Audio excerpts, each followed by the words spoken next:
Ladies and gentlemen, please take your seats. The luncheon keynote address is about to begin.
Ladies and gentlemen, please take your seats. The luncheon keynote address is about to begin.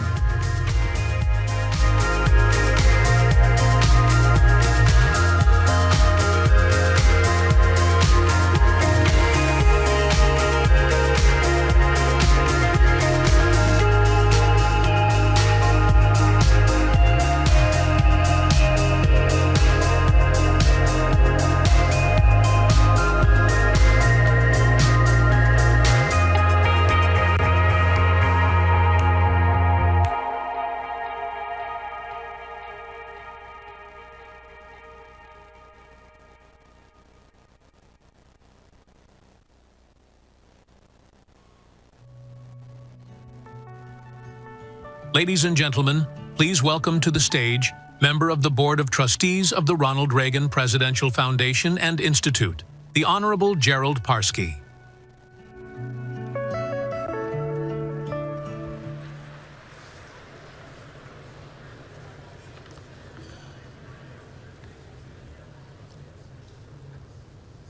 Ladies and gentlemen, good morning. It's my pleasure to serve as a trustee of the Ronald Reagan Presidential Foundation and Institute. It's a true pleasure for me. In the 70s, I had the pleasure of serving as Assistant Secretary of the Treasury responsible for capital markets policy, as well as international trade and economic policy.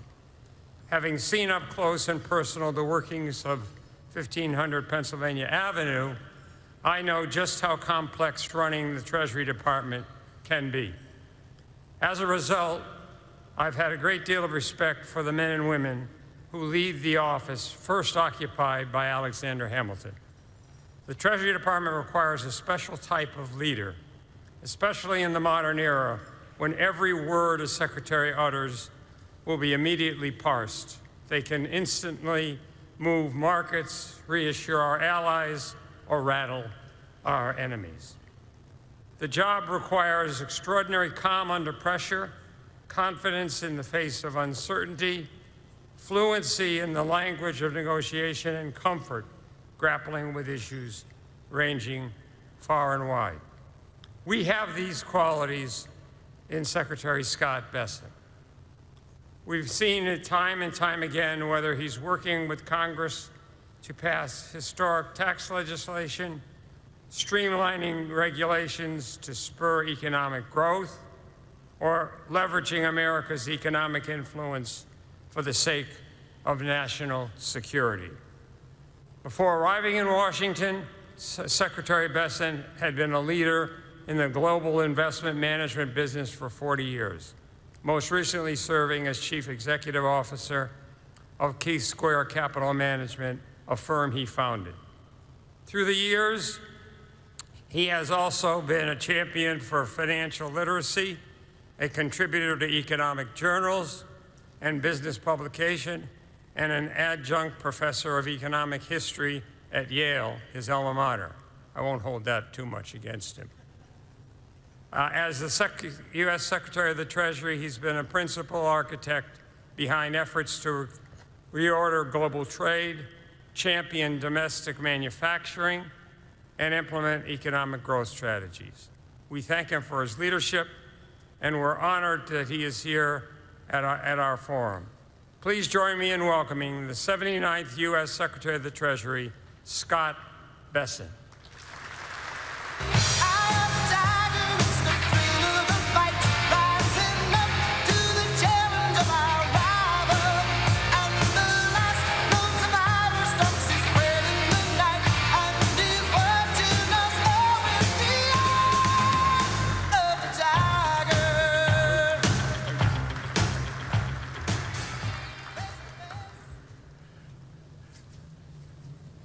Good. Thank you very much. It's an honor to be here, and I'd like to thank the Ronald Reagan Presidential Foundation and Institute for inviting me to join you today. Of course, this year's forum carries special significance as we celebrate 250 years of the American story. But milestones of this magnitude demand more than ceremony. They ask something of us. They invite us to reflect not just on the creation of our country, but on its condition. And as we focus today on America's economic future, they compel us to confront and correct decisions that have diminished our sovereignty in recent decades. President Reagan himself understood that renewal begins with reflection. One thing that has made our republic great, he said, is that we don't hide from our mistakes. We learn from them. Then we go on and do things better than we did before. Better than we did before. That is the spirit in which I want to speak with you today, with candor and with confidence in our capacity to deliver another 250 years of American economic leadership. The truth is that for too long, America had been asleep. We mistook comfort for strength. We substituted efficiency for resilience and consumption as a measure of prosperity. We told ourselves that so long as goods were cheaper overseas, it did not matter whether factories went dark in Michigan, Ohio, or Pennsylvania. We assumed that supply chains would always function smoothly and adversaries would always behave responsibly, and the invisible hand would correct vulnerabilities that too few in public life had the courage to confront. And while we reassured ourselves with those assumptions, risk accumulated all around us. Somewhere along the way, we lost sight of a foundational principle that previous generations understood instinctively. Economic security is national security. For a nation that cannot manufacture, mine, ship, or refine its needs gradually, cedes its strength and sovereignty to others. That is a dangerous dependency for any country. It is an unacceptable one for the United States of America. Now, nations rarely cede their security in a single moment. More often, they drift into dependence through a series of politically expedient decisions. For our part, we made a series of mistakes, some bipartisan, others ideological, and many defended long after their cost became impossible to ignore. One was treating trade policy as though it existed apart from national strategy. We convinced ourselves that we could pursue commercial partnerships in one silo while managing security relationships in another, as if the world would honor these distinctions. But a nation that relies on a rival for critical inputs, finances the rise of countries that do not share our interests, and allows its productive base to erode while promising to defend the international order, will find sooner or later that these two silos collapse into each other. As damaging as our willingness to extend strategic trust where it had been not earned. China's accession to the WTO and the granting of permanent normal trade relations were sold to the American people as steps that would level markets and moderate behavior. Instead, we left our workers to compete against state-led subsidies, excess capacity, and practices that distort trade and undermine reciprocity. We assumed the rules-based system would discipline these behaviors, only to find that in too many sectors, it accommodated them. And that in the name of efficiency, we began to celebrate just in time while neglecting just in case. The pandemic did not create our brittle supply chains so much as expose them. Suddenly, the world's most advanced economy found itself partially dependent on foreign suppliers for semiconductors, large capacity batteries, critical minerals, and medicines that we no longer produced here at home. Regrettably, our recovery from the pandemic did not bring reform under the prior administration. Today, the United States still imports most of its rare earth minerals that are essential to the technologies that will shape military and economic power in the 21st century. Only a small share of the active pharmaceutical ingredients that we use in the United States are made here. And American shipbuilding capacity, which once helped to secure victory in war and prosperity in peace, has shrunk to a fraction of global production. So when I say America has been asleep, I do not mean that no one warned us. In fact, many did. Workers warned us when their plants shuttered and communities decayed. Military planners warned us when supply chains narrowed. Manufacturers warned us about subsidized competitors and dump products. Public health officials warned us about pharmaceutical dependencies. The warning lights were glaring all around us. But our political class preferred the comfort of old formulas. Cheaper was always better, offshoring was inevitable, industrial policy was unfashionable, and strategic dependence was acceptable so long as the cost remained invisible. Beneath every one of those mistakes lay a more basic failure in our philosophy.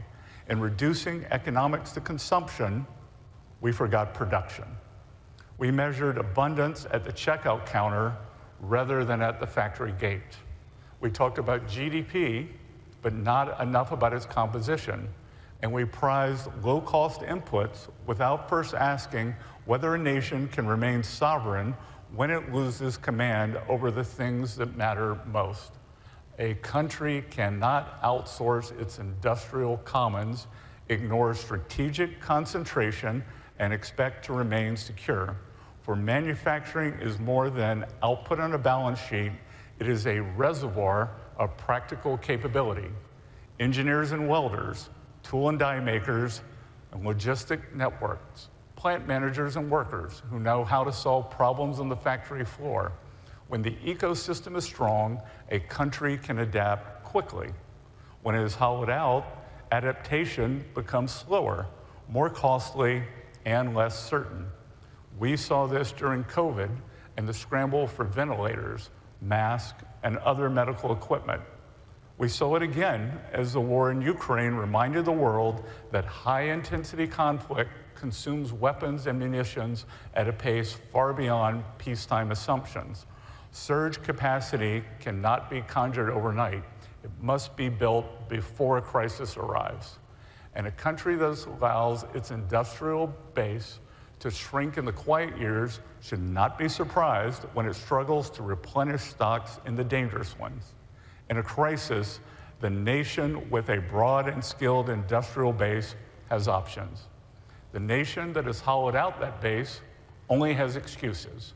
America should never again put itself in a position where its security depends on supply chains it does not control, factories it no longer maintains, or skilled trades it failed to preserve.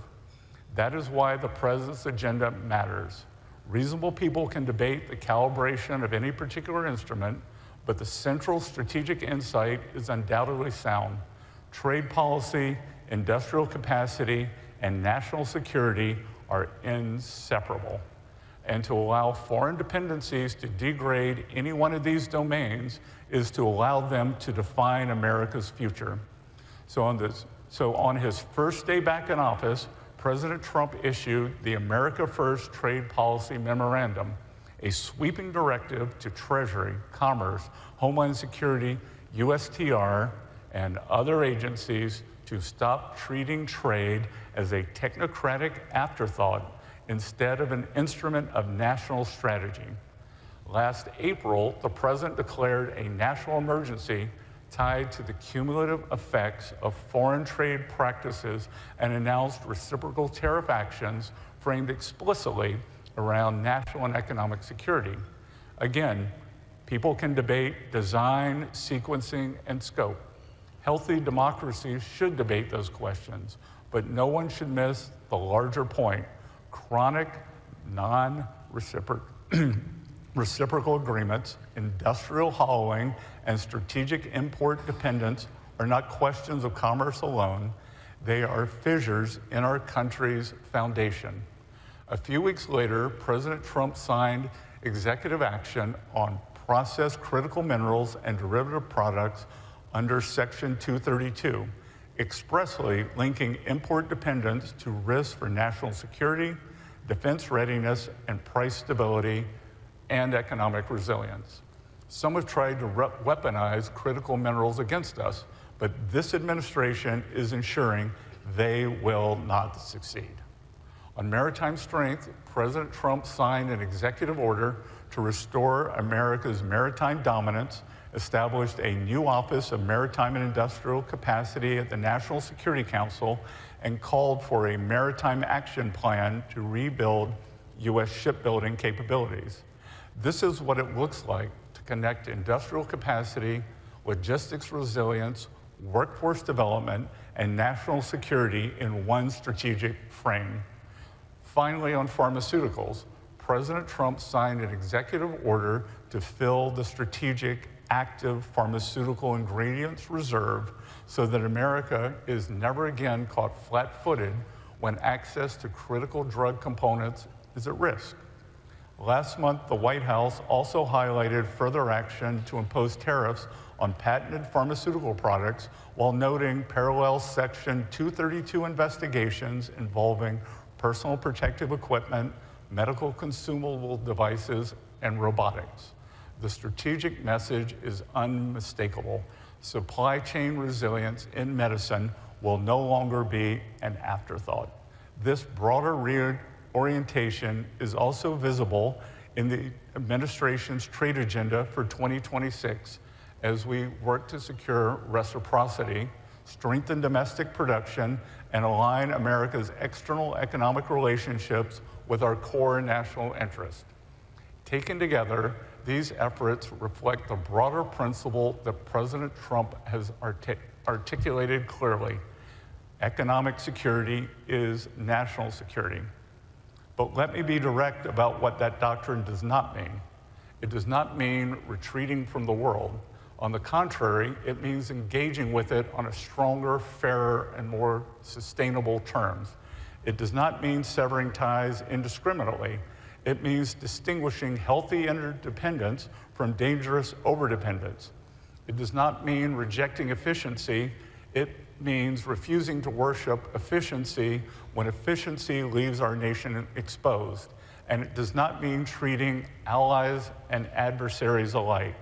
It means bringing our trading relationships and our security relationships back into alignment by building supply chains with trusted partners where appropriate, rebuilding capacity at home where necessary, and ensuring that the economic architecture supporting American power strengthens American security. Of course, America still holds enormous advantages, among them the world's deepest capital markets, extraordinary innovators, abundant energy potential, leading universities, and unmatched entrepreneurial culture, and workers who can outbuild and outcompete anyone so long as the playing field is fair.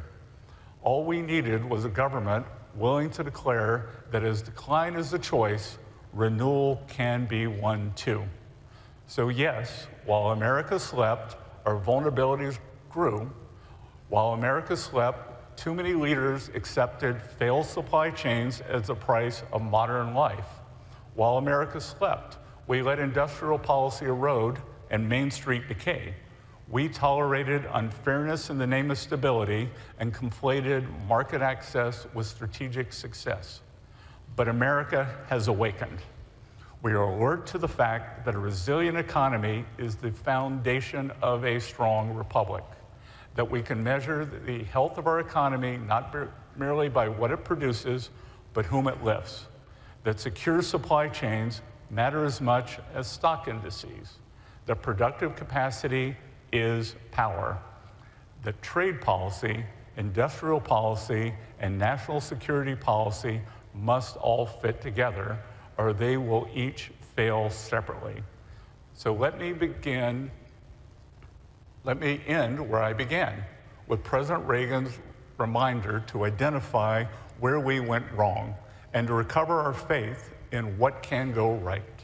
If we learn from our mistakes, if we rebuild what we neglected, if we reward production as well as consumption, if we prize resilience alongside prosperity, as President Trump has been doing, then this country will not simply patch over our vulnerabilities. It will enter a new season of national strength with a more robust Main Street and industrial base than ever before. Safer supply chains, more secure medicines, more reliable access to critical minerals, a revived maritime capacity, a financial system aligned with a national purpose, and trading partnerships that reinforce rather than undermine our security relationships. Indeed, the strength of this republic lies in not denying that the old consensus failed. Instead, we must restore resilience where complacency took hold, rebuild capacity where dependence took root, and above all, recover the confidence to believe a nation that knows how to build, invent, produce, and lead is never destined for decline. While America slept, our vulnerabilities grew, but under President Trump's leadership, we are alert to the risk we can no longer ignore, and attuned to the responsibility we can no longer defer. Under President Trump, we have awoken to morning again in America, and our best days, I believe, still lie ahead. Thank you all. I look forward to exploring these themes in further conversation with Larry. Thank you.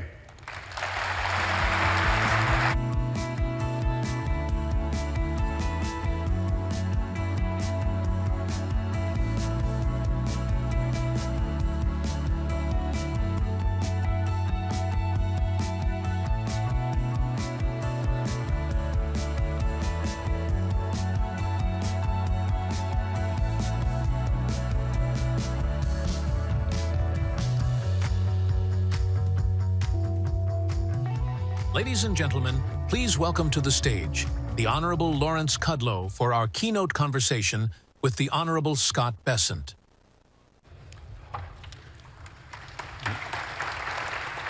Thank you. Thank you, everybody. Thank you, Mr. Secretary, for an excellent speech. I was just sitting there thinking, having worked for Reagan many, many years ago, peace through strength. Peace through strength. Peace through strength. It hasn't changed. It hasn't changed between those two bookends.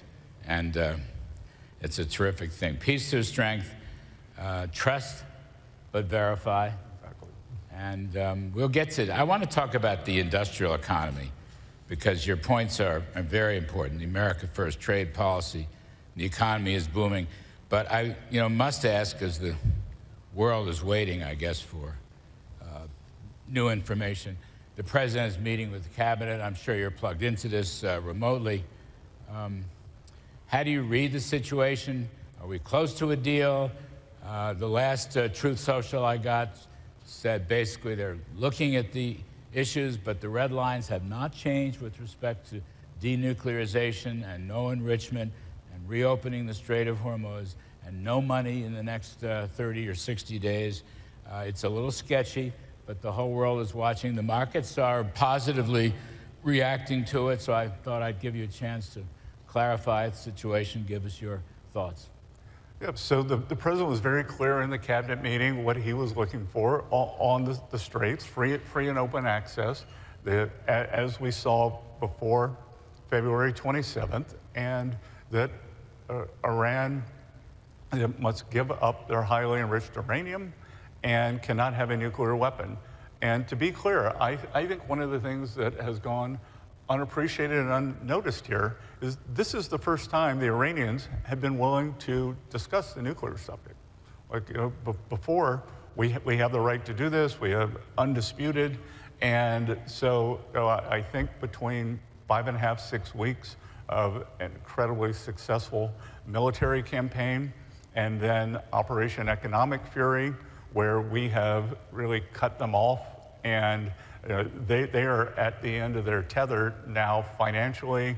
I think 40 or 50% of the troops aren't getting paid, police aren't reporting to the station, inflation's probably over 200%, they're having to give out food vouchers, they have turned off the internet.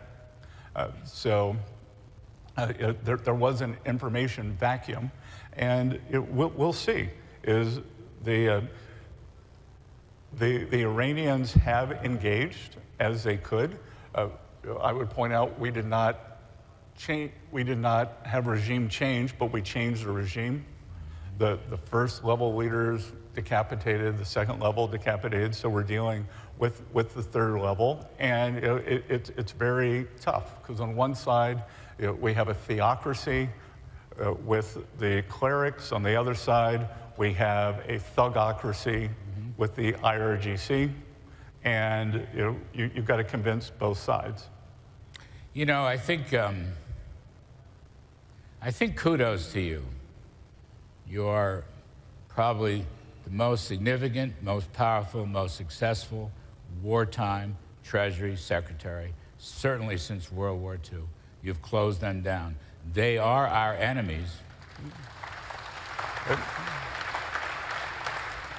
In fact, Roger Zakheim reminds me, Reagan Institute did a poll, 80% of Americans believe Iran is an enemy of the United States.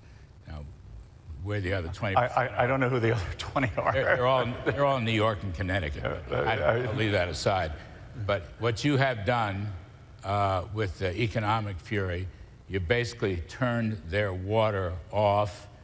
Maybe you want to say, how long can they go? They're not meeting payrolls, they're not meeting retirement, they're not showing up for work. You've closed down their offshore bank accounts, you've closed down their oil operations, you basically closed the whole place down. It's kind of all over but the shouting, it seems to me. Well, Treasury, we're doing the financial blockade, and the U.S. Navy, who, you want to talk about a group that hasn't been this active since World War II, it's the Navy. Yes. They've done an incredible job. And when I talked to General Kane and the Secretary Hegseth, they said, like, these young people aren't afraid. They want to fight. Like, this is what they signed up for. And some of the precision that where they blockaded the Iranian ports with virtually or perhaps zero intrusions have been amazing. Karg Island, which is the Iranian oil export facility, is shut down. You basically turned that off. The blockade did that. We think they have the lowest amount of oil on the water. Their only client is China. And I would point out that the Iranians made a very big strategic mistake because everyone said, oh, well, the Iranians attacked the GCC and the infrastructure, and that really makes them invulnerable. That on my side of my duties, they made my job so much easier because before, many of our great GCC Gulf allies were a little less than transparent about their banking systems. That, oh, no, we don't have any Iranian oil. And 2,200 the shells and missiles and drones here, 500 or 600 there. All of a sudden, it's, oh, here, they have at it. So we've frozen Iranian bank accounts. After they started getting bombed by Iran. Yes, but it was a big strategic mistake failure on the financial side. And you jumped right in. And we jumped right in. And they've been very good partners. I believe that we have seized about $1 billion of their crypto. And just outright seized it. Just outright grabbed the wallets. Some of them may be like typing in right now and realize they might not have realized that their wallet had been grabbed. And we are working with our allies all over Europe to grab villas and houses and properties. And this is money that's stolen from the Iranian people. But you've frozen the offshore accounts. I mean, people may not understand that the Revolutionary Guard, they own so many of the businesses. They've been stealing money from the Iranian people for decades and decades and decades. We think they're all living high off the hog. Retirement accounts and condominiums, God knows where. We think they were stealing $400 or $500 million a month, divided between 80 leaders. Now that can't last. I mean, they're in a heap of financial trouble. And that is your doing. That is your doing, sir. Well, it's like Woody Allen said when he talked about the mafia. It's a good margin when you consider they don't pay for paper clips.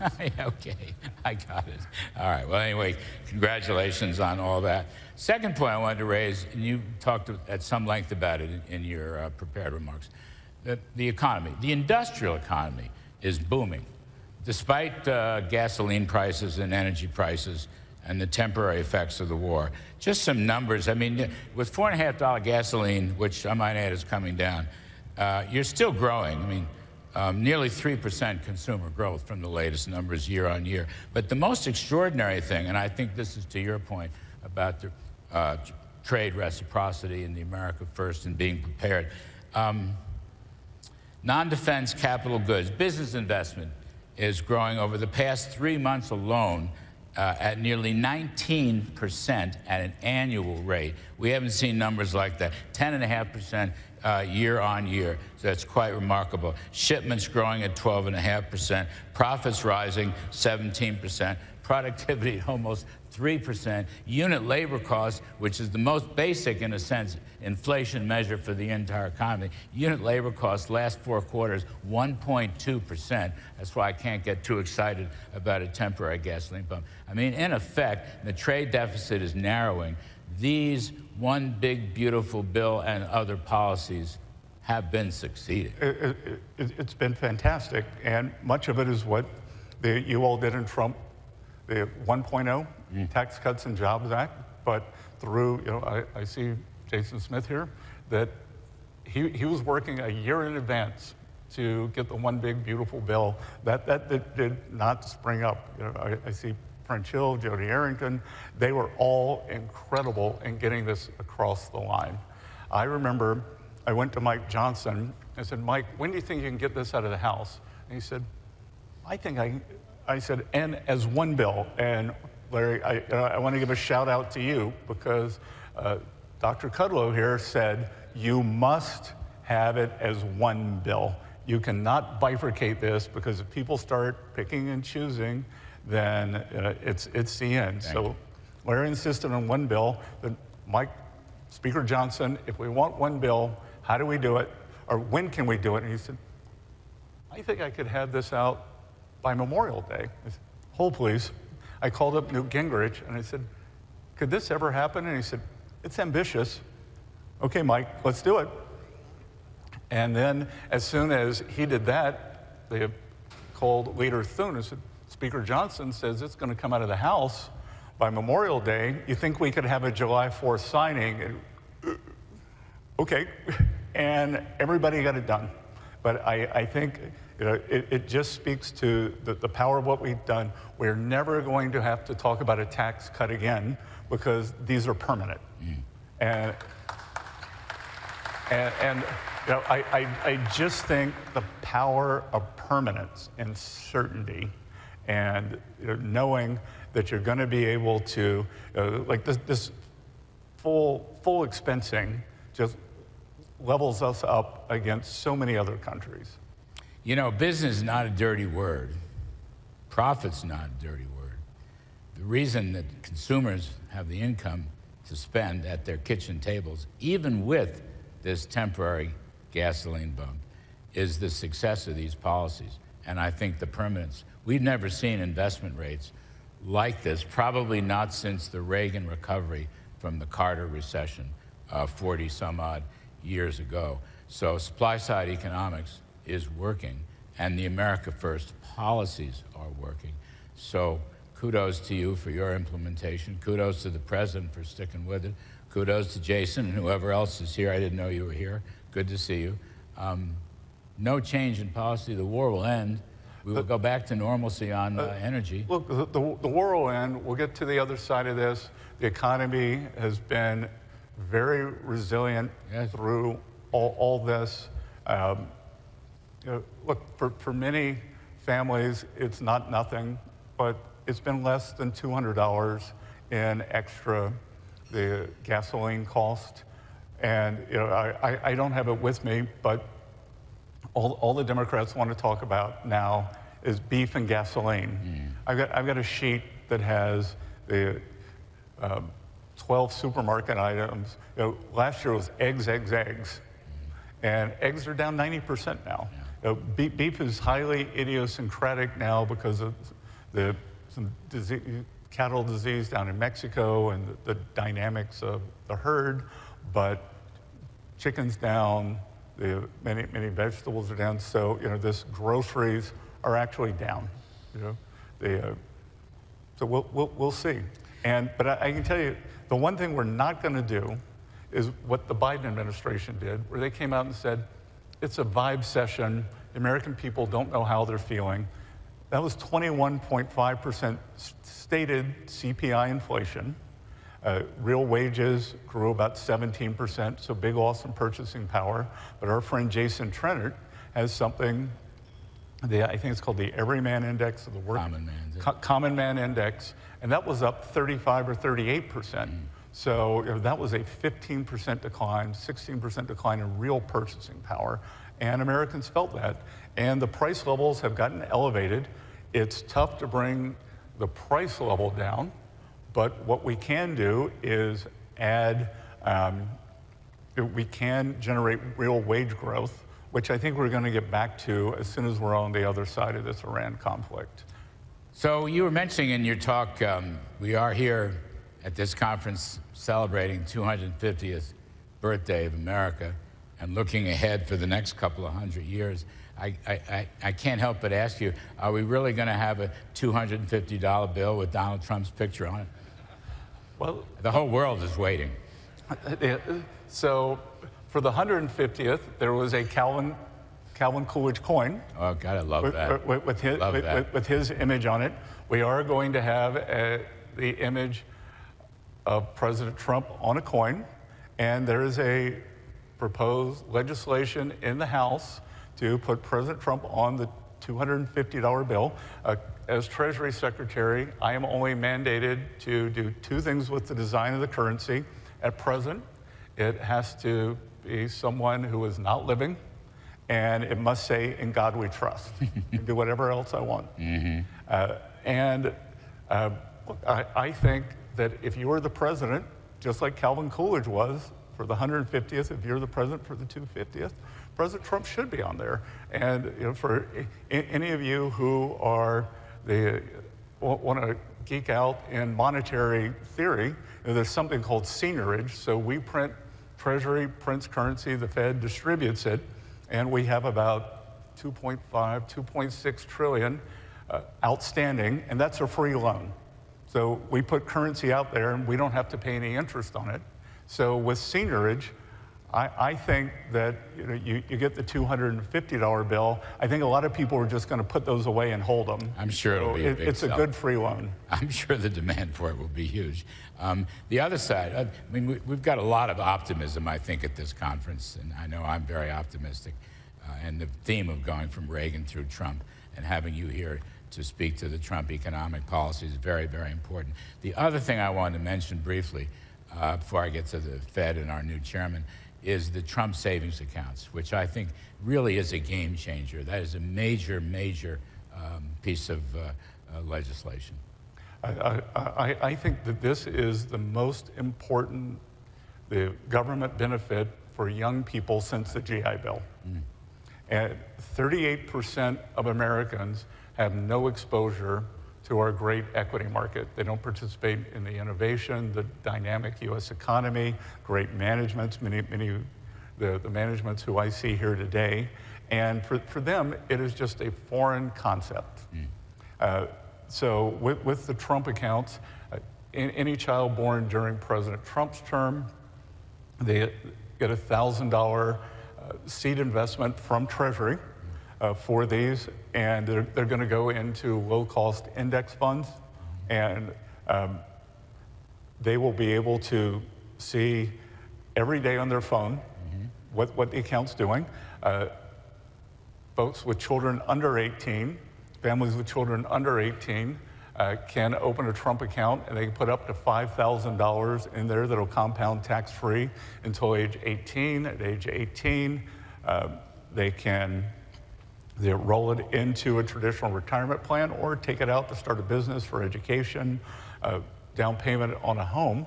And the other thing we're seeing with these Trump accounts is that we are seeing some of our great philanthropists, Michael and Susan Dell, $6.25 billion to American children. Remarkable. As President Trump said, when Michael made the announcement, he said, Michael, 250 million's a lot. 6.25. So, and that is for young people who are from the bottom 80% of the economic zip codes. So it's going to be about $250 for 80% of the American children. Loan a piece of the rock. They never thought possible. They might even learn a little bit about capitalism and business along the way. Well, I think we're creating a whole new class of shareholders. And in nutrition, there's this idea of a food desert. You don't have access to good food. I've done a lot of work on financial literacy. I push for it. And I think that there was the idea of a financial desert that if people don't have exposure, many of them, they can't open a Charles Schwab account or an E-Trade or any of the other, Robinhood or any of the others. So this is going to give them an account. Rather than giving a toy for someone's birthday, you cut the price of the toy in half and give the toy and then put $20 into that account. So you can constantly top it up. It's worth a lot more than a welfare check. It's worth a lot more every way you look at it. At Treasury, went up yesterday to encourage all of you to go, trumpaccounts.gov. We have 5, maybe we might be up to our 6 learning modules, because these are families who have never participated, many of them have never participated in the stock market before. Look, I was a kid from South Carolina, a small town, and I was growing up, I just knew something bad happened on Wall Street in 1929. Like, that's what I knew about Wall Street. And now, I think they're going to be able to see it on their phone. They'll sit around the dining room table. Their families will add to it. Many states are going to top these up. So we've got 20 states so far that I think are going to add to these. And I do think it is a new kind of philanthropy, because now we have all these foundations. A lot of them do good work, but there's a lot of bureaucracy. They have buildings, they have boards, they have dinners. If you want to give directly to the children of America, just give to the Trump accounts. So, you just had breakfast with our new Fed chairman, Kevin Warsh. How was that? It was great. It was President Reagan would say it was a new day at the Fed. So we now have the Warsh Fed. The Treasury Secretary, the Fed chair have lunch or breakfast every week. It's a home game and an away game. So I did the away game at the Fed. Their food's much better because they don't have a budget. They print their own money. Apparently not. Apparently not. One hears. But it was good. Look, it's the renewal and change is good. And I think we are going to see a new sheriff in town. I think we are, I'm not going to get out ahead of the chairman, but he said he's going to get rid of forward guidance. So I think I would expect— You approve of that? 100%. 100%. And I also think we're going to get back to basics in terms of accountability, credibility, and what's the purpose of the Fed? Because, Larry, for your career is longer than mine, but for a long time, the Fed just ran in the background. It wasn't, oh, it's Fed Day, it's the Fed meeting, cover the press conference, all-day event, all these governors out giving speeches and kind of popping off. And I think we are going to see much more focus, much more, a lot more credibility. And at the end of the day, financial markets, it's all about credibility. I noticed the President said right at the beginning, as soon as Kevin was confirmed, that he's on his own. There's really no pressure to move interest rates in one way or another, that you just have to trust, he's going to trust his Fed chairman. And I just wanted to be sure that the Treasury Secretary echoed those views. 100%. That the President made the decision. I ran the process. The President made the decision. I never put the thumb on the scale for Kevin Warsh, who I'd known for 20 years. I think he's an incredible choice. And the President got there for all the right reasons. And the President understands that the more credible you are, the more work the financial markets will do for you. So no pressure at the moment. Look, again, everyone, a lot of the publications wanted to be alarmist, and to the extent I had any success in my 35-year Wall Street career, it was usually doing the opposite of what was on the front page. And when I saw over the past couple of weeks, what a terrible time to start up as the Fed chair. I was like, no, it's a great time. Yeah. It's a great time. Interest rates have spiked. Inflation has spiked. The tough thing would have been to have come in February, and the market was pricing in 2 or 3 rate cuts for the year. Inflation looked like we were going to come back down to target. Growth was high. Much better to come in now. And you all can be the judge. I'm not saying whether it's the causation or the correlation, but rates peaked the day before Chair Warsh was sworn in. And also, tell me if this is, I think I'm noticing during this Iranian war episode, et cetera, with all of the good things that are going on, the dollar is actually improving.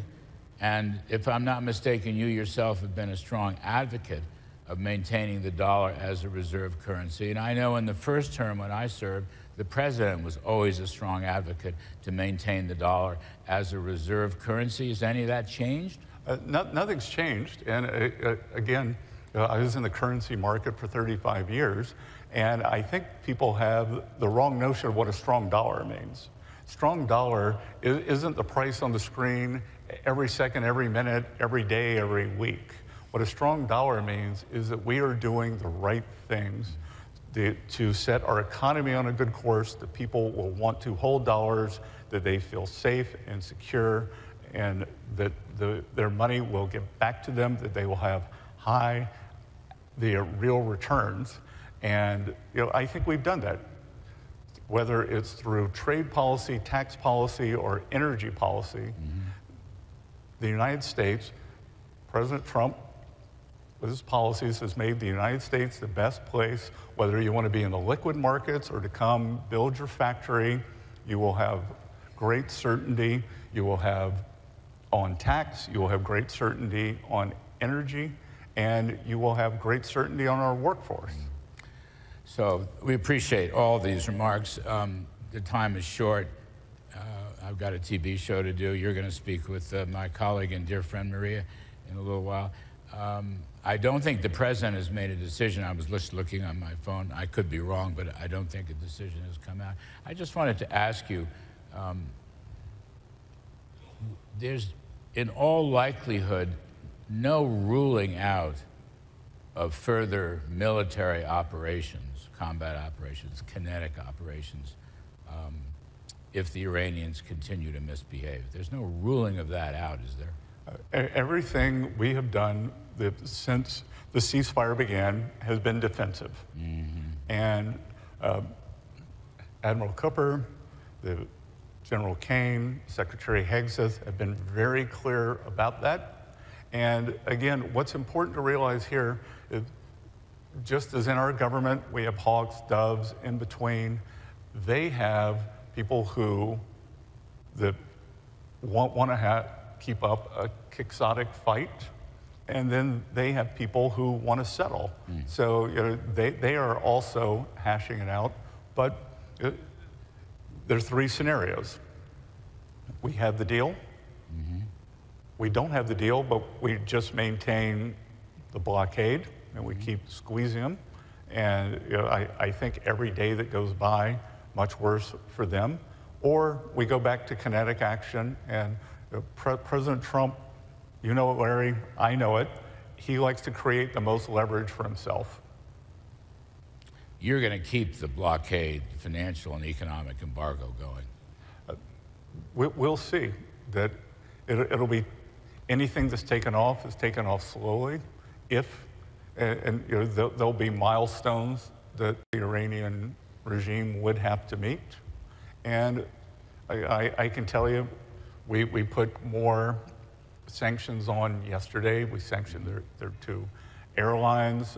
We've got some other financial targets. There's a lot more that we can do if we have to.